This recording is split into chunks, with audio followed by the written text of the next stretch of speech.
మనం ఎవరిని అనుసరించాలి? దేవునిని అనుసరించాలి. అనుసరించడం అంటే ఏంటి? దేవునిని పోలి మనం నడవాలి.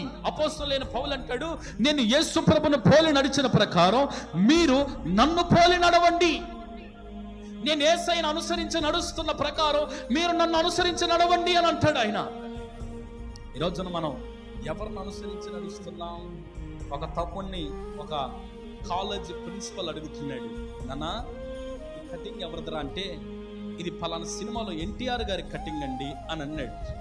ఈ సొక్క ఎవరి స్టైల్ రా అంటే, ఫలానా ఎన్టీఆర్ గారి స్టైల్ అండి అని అన్నాడు.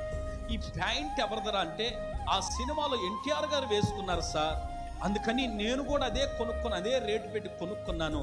అదేంట్రా అంటే, నువ్వెవరిని ఫాలో చేస్తున్నావు, నువ్వెవరిని అనుసరిస్తున్నావురా అని అంటే, ఆ స్టూడెంట్ చెప్తున్నాడు, ఐఎమ్ ఫాలో ఎన్టీఆర్ అని అన్నాడు. ఏంటంట, నేను అనుసరిస్తుంది ఎన్టీఆర్ని. అప్పుడు సార్ అడిగాడు, నీకు అన్నం ఎవరు పెడుతున్నారా అని అడిగారు. మా అమ్మా నాన్న సార్ అని అన్నారు. కాలేజీ ఫీజు ఎవరు కడుతున్నారా అని అన్నారు. మా అమ్మా నాన్న సార్ అని అన్నాడు. మరి ఇంక బట్టలు ఎవరు కొనిపిస్తున్నారా? మా అమ్మా నాన్న సార్. నీ కటింగ్ డబ్బులు ఎవరు ఇస్తున్నారా? మా అమ్మా నాన్న సార్. సిగ్గులేనోడా, మరి వాడిస్తున్నాడా, వాడు పోబెడుతున్నాడా, పనికి మాలోడా అని తిట్టాడు. నువ్వెవరిని అనుసరించాలి? నీ తల్లిదండ్రులను అనుసరించు. నీ తల్లిదండ్రులు ఎవరిని అనుసరిస్తున్నారు? యేసు ప్రభువును అనుసరిస్తున్నారు. అంతే కదా. సేవకుడు ఎవరిని అనుసరిస్తున్నాడు? యేసన్న పాస్టర్ యేసయ్యను అనుసరిస్తున్నాడు. మీరు యేసన్న పాస్టర్ని అనుసరించండి.